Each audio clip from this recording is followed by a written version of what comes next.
행복한 사과나무 동화.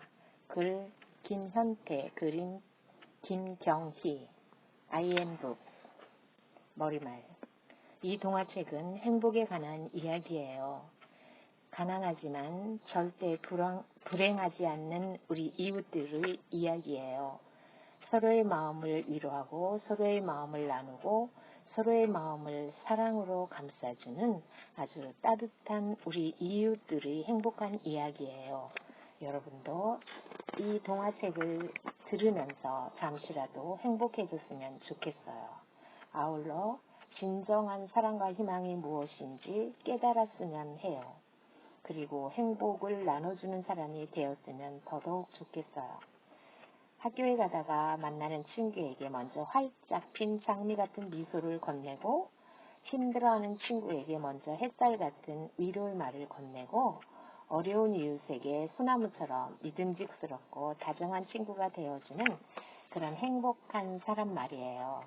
자, 그럼 가슴 따뜻하고 찡한 행복의 나라로 함께 떠나볼까요? 출발! 첫 번째 이야기. 어머니의 세 번째 손가락. 덕이는 도내 미술대회에서 입상을 할 정도로 미술 실력이 뛰어났습니다.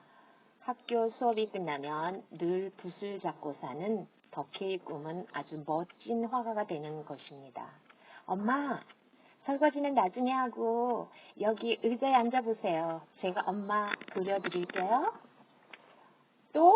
어이구, 우리 덕희 덕분에 엄마가 완전히 모델이 됐네. 덕희는 어머니의 모습을 그리는 걸 무척 좋아했습니다. 그러던 어느 일요일이었습니다. 어머니는 덕희에게 자전거를 가르쳐 달라고 했습니다. 그래서 덕희는 그리던 그림을 접고 어머니와 함께 자전거를 끌고 밖으로 나왔습니다. 엄마, 자전거는 중심만 잘 잡으면 정말 쉬워요. 제가 뒤에서 잡아드릴 테니 페달을 돌려보세요. 알았어. 꼭 붙들고 있어. 놓으면 안 돼. 어머니는 다소 긴장된 얼굴로 자전거에 올라 페달을 밟았습니다. 자전거는 서서히 앞으로 나갔습니다. 어머니는 무서웠던지 어머만 반복했습니다. 그런데 바로 그때였습니다. 자전거를 붙잡고 있던 덕희가 그만 돌뿌리에 걸려 넘어지고 말았습니다. 그러는 바람에 안타깝게도 넘어질 때 허공에서 허우적대던 덕희의 세 번째 손가락이 자전거 바퀴 속으로 들어가 버렸습니다. 아, 엄마, 내 손가락! 그 일이 있은 후 덕희는 그렇게 좋아하던 그림을 그리지 않았습니다. 그리고 학교에도 가지 않으려고 했습니다. 세 번째 손가락을 잃었기 때문입니다. 덕희야, 너 자꾸 왜 그러니? 내가 이러면 엄마 마음이 얼마나 아픈지 아니? 제발 좀 예전처럼 환하게 웃어보렴. 덕희는 아무 말도 하지 않았습니다. 어느새 어머니 눈가에는 눈물이 주르르 흘러내렸습니다. 다음날 어머니는 병원 문을 기웃거렸습니다. 어떻게 오셨습니까?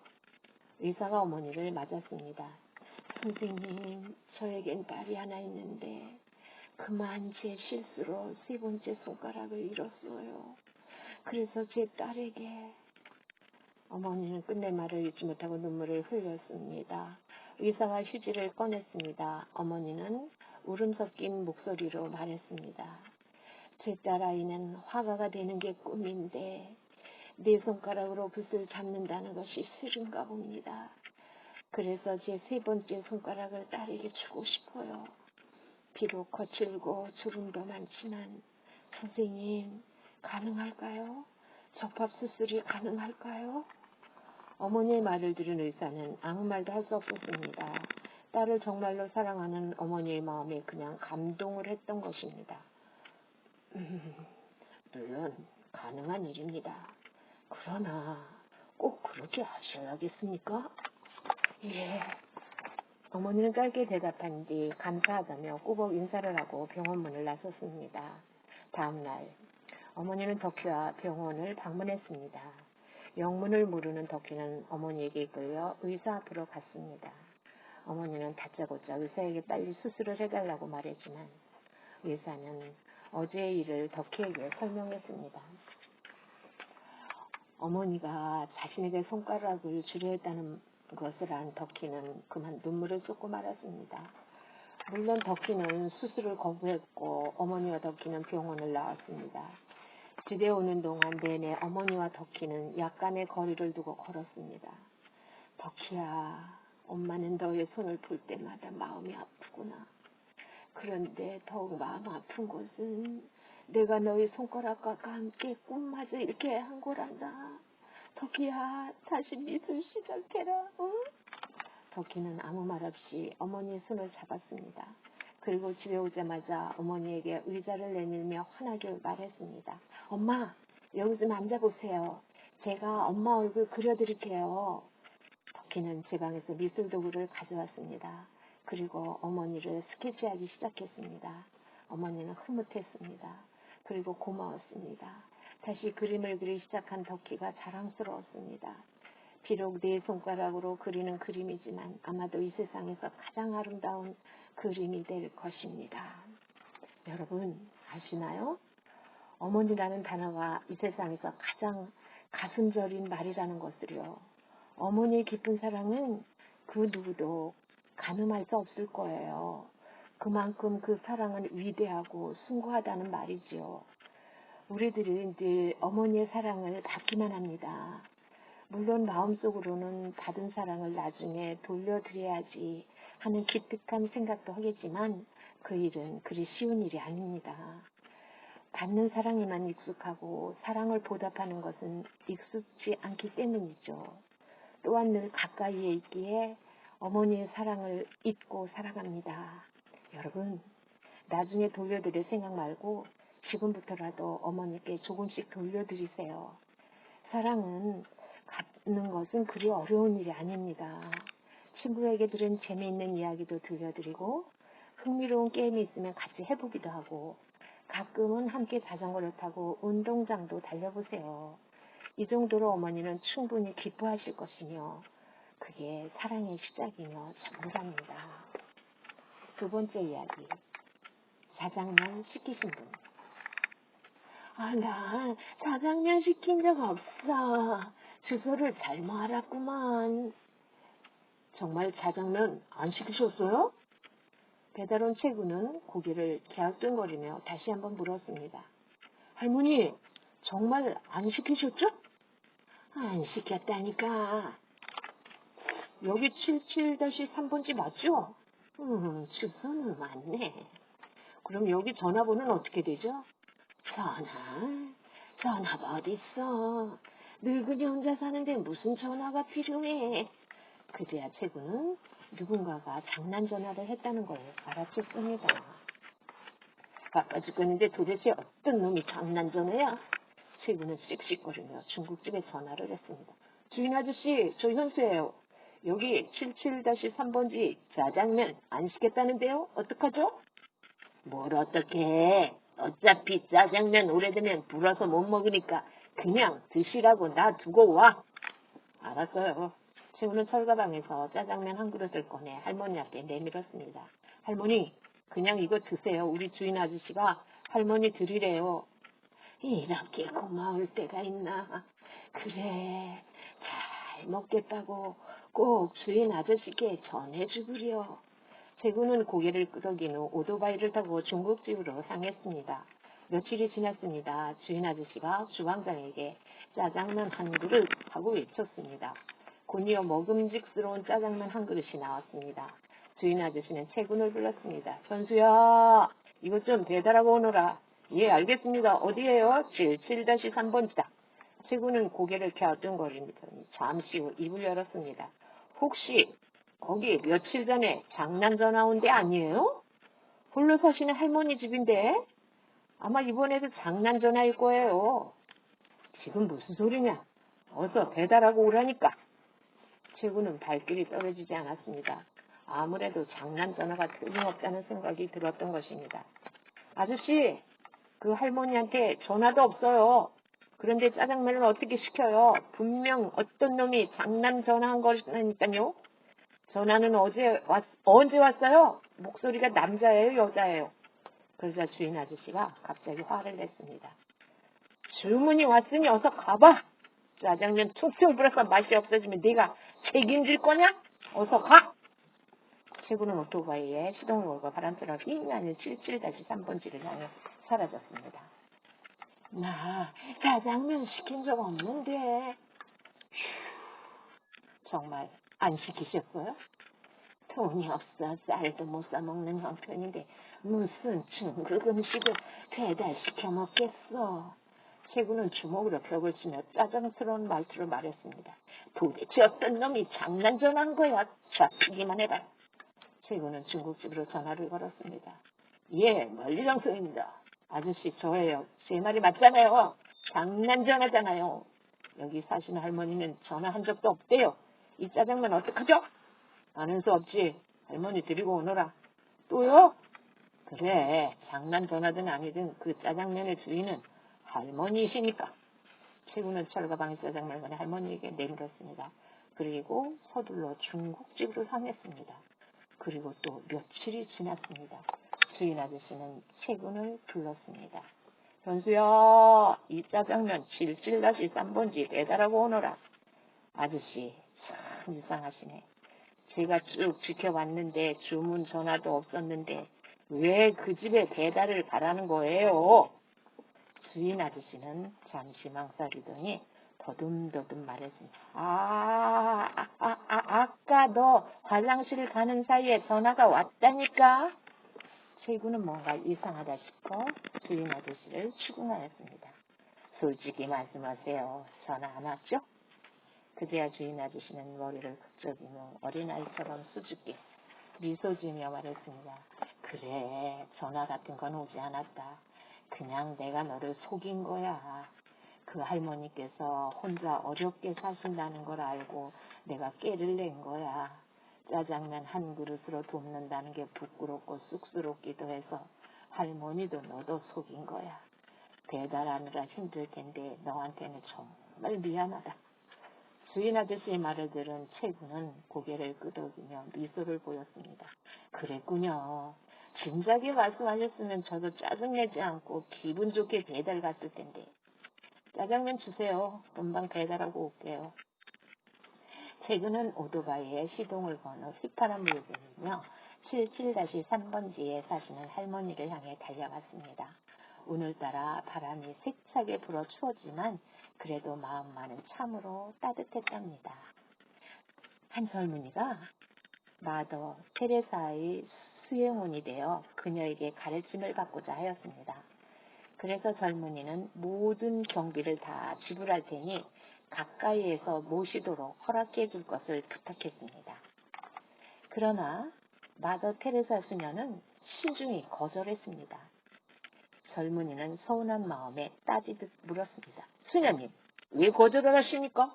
제가 경비를 다 지불한다고 하지 않았습니까? 그러니 수녀님 옆에 따라다닐 수 있게만 허락해 주세요. 저에게 세상의 이치와 깨달음을 알려주십시오. 마더 테레사 수녀는 미소를 머금고 나지막히 말했습니다. 저에게 쓸 돈이 있으면 그 돈을 가난한 사람에게 나누어 주세요. 제가 말씀드릴 수 있는 어떤 것보다 더 많은 것을 배울 것입니다. 오른손이 한 일을 왼손이 모르게 하라는 말이 있습니다. 이 말의 뜻은 선행을 베풀려면 날 몰래 하라는 것입니다. 선행을 했다고 해서 의수되거나 자랑을 한다면 그건 진정한 선행이 아닙니다.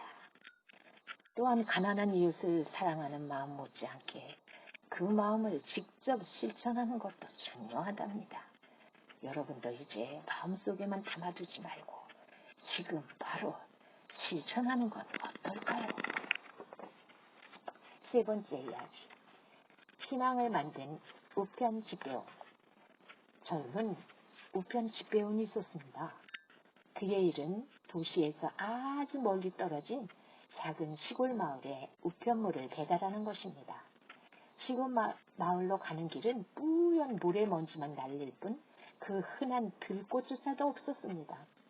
그래서 그런지 시골 마을로 가는 내내 젊은이는 집 배우는 마음도 왠지 우울했습니다. 시간이 지날수록 그는 늘 정해진 길을 왔다 갔다 하는 일에 짜증이 났습니다. 하지만 자신의 일을 거부할 수는 없었습니다.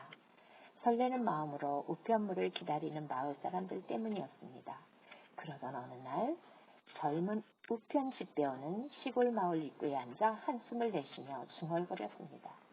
평생 이 마을을 다녀야 하는데 마을로 오가는 길은 마치 사막처럼 황량해. 하루하루가 너무 지겨워. 뭐 좋은 수가 없을까? 머리를 갸우뚱거리며 깊은 생각에 빠진 그는 한참 후에 무릎을 치며 일어났습니다. 그래, 바로 그거야. 다음 날 그는 마을로 오는 길에 들꽃 씨앗을 뿌렸습니다. 그 다음 날에도 꽃씨를 뿌렸습니다. 그렇게 하루도 빠짐없이 계속 씨앗을 뿌렸습니다. 가을이 지나고 겨울이 지나 싱그러운 봄이 찾아왔습니다. 여느 때와 다름없이 젊은 우편집 배우는 시골 마을로 우편물을 배달하러 가는 길이었습니다. 그런데 마을로 가는 길가에 예쁜 꽃들이 하나 둘 눈에 띄었습니다.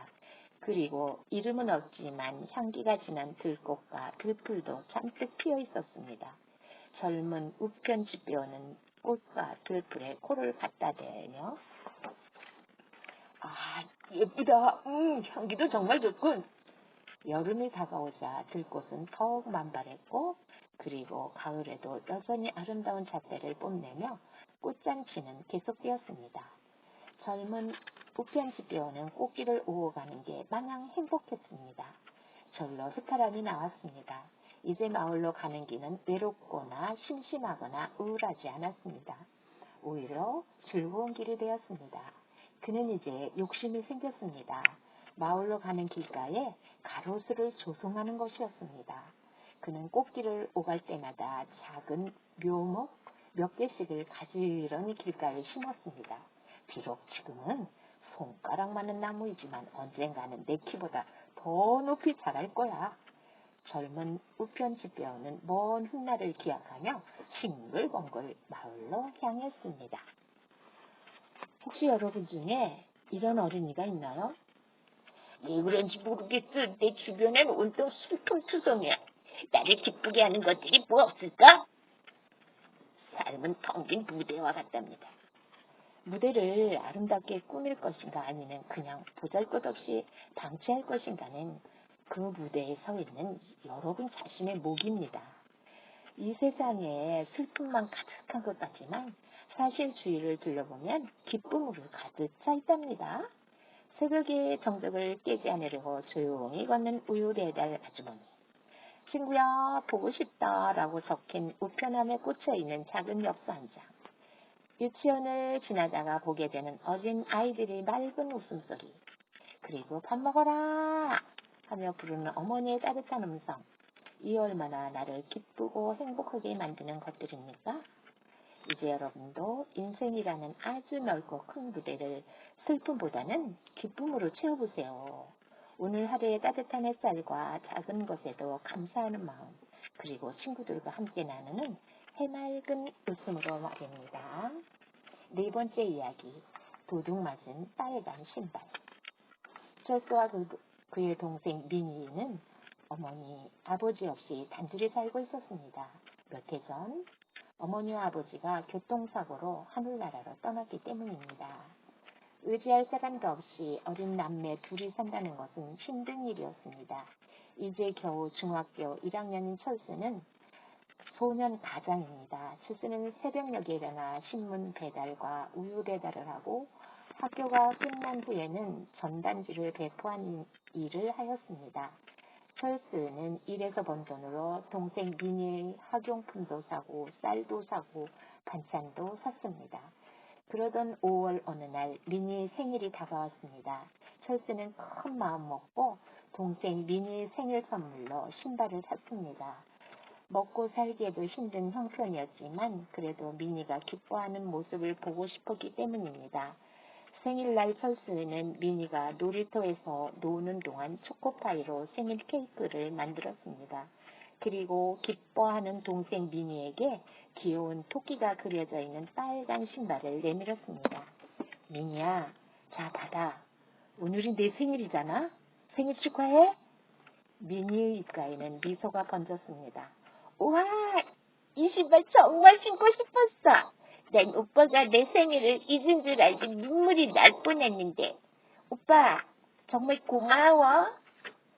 철수와 미니는 초라한 생일 잔치였지만 참으로 행복했습니다. 다음날 미니는 철수 오빠가 사준 신발을 신고 룰랄라 콧노래를 부르며 신나게 학교에 갔습니다. 새 신발 때문인지 미니는 기분이 아주 좋았습니다. 수업 시간도 재미있었습니다.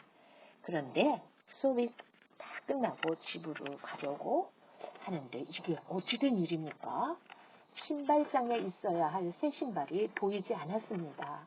아무리 찾고 또 찾아도 신발은 없었습니다. 신발에 발이 달린 것도 아니고 그렇다고 신발에 그려진 토끼가 갖고 도망갈 리도 없는데 어디로 사라졌을까요? 바로 도둑을 맞은 것이었습니다. 다른 아이들은 모두 집에 갔는데 미니는 복대에 주저앉아 집에 갈 생각을 하지 않았습니다. 신발을 잃어버려서 너무나 속상했고 또 신발을 사준 오빠의 얼굴을 보기가 미안했기 때문입니다. 미니는 다시 한번 신발장 주위를 살펴보았습니다. 혹시 누가 장난으로 숨겼을지 몰라 교실도 샅샅이 찾아보았습니다. 그러나 역시 신발은 보이지 않았습니다.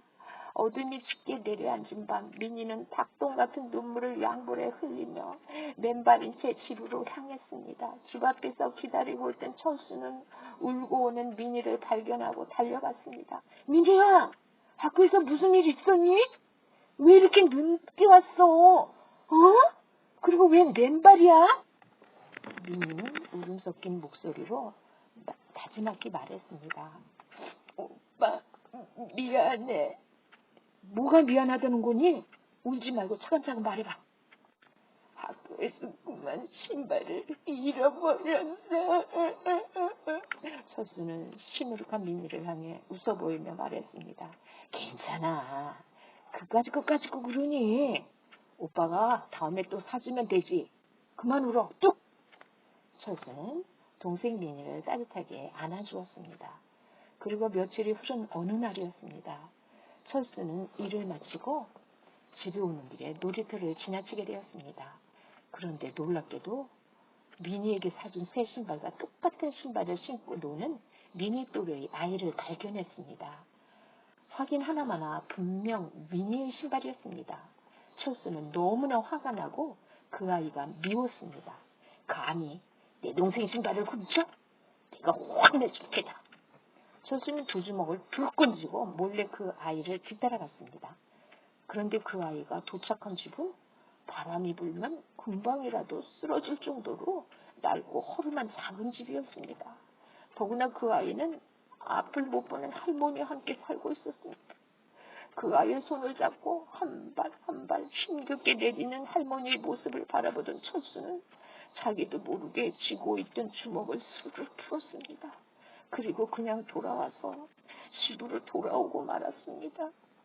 철수 자신도 살기가 어렵고 힘들지만 그 아이의 안타까운 처지를 보고는 차마 그 신발을 빼앗을 수가 없었습니다. 사랑은 그 어떤 귀한 물건보다도 값지고 소중하답니다. 그 이유는 사랑 안에는 남을 배려하는 마음이 있기 때문이죠. 분명 나보다 더 힘들어하는 친구가 있을 거예요. 그럴 땐 그 친구에게 다가가 상냥하게 말해보세요. 친구야, 힘내. 내일이 있잖아. 우리 함께 희망을 믿자. 따뜻한 말 한마디가 힘들어하는 친구에게는 큰 힘이 되고 큰 행복이 될 수 있어요. 앞으로는 내 안의 사랑을 남에게 베풀며 살기로 해요. 아무리 큰 파도라고 해도 사랑의 바다에서는 보잘것없는 물방울에 지나지 않아요. 누군가를 위해 내 가장 소중한 것을 기꺼이 줄 수 있는 마음, 그것이 진정한 사랑임을 꼭 기억하세요.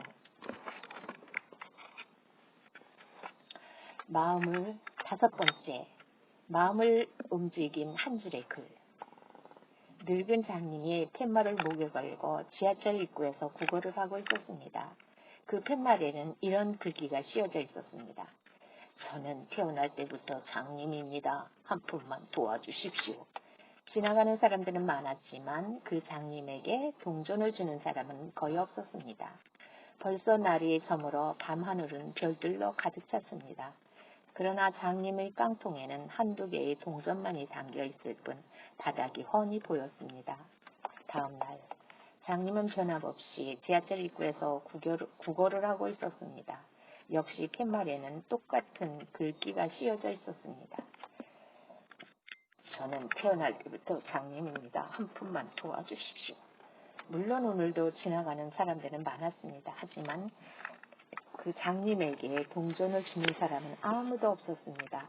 저녁이 되자 장님은 배가 고팠는지 검은 비닐봉지에서 빵을 꺼냈습니다. 그리고 빵을 뜯어먹기 시작했습니다. 장님은 물도 없이 퍽퍽한 빵을 급하게 먹다가 그만 목이 막히고 말았습니다. 장님은 가슴을 치며 고통스러워했습니다.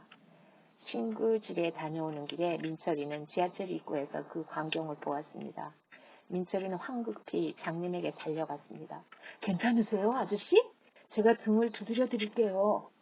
그제야 장님은 좀 괜찮은지 미소를 보였습니다. 고맙구나, 꼬마야. 민철이는 머리를 극적거리더니 이내 사라졌습니다. 그리고 조금 후에 헐레벌떡 숨을 몰아쉬며 들어와 뭔가를 내밀었습니다. 이건 음료수였습니다. 아저씨, 음료수랑 같이 천천히 드세요. 장님은 고개를 끄덕이며 나지막한 목소리로 말했습니다. 정말 고맙다. 난 어렸을 때 양쪽 눈을 잃어 이렇게 살고 있단다. 일을 하고 싶어도 일을 할 수 없어서 이렇게 부끄럽게 동냥을 하고 있지.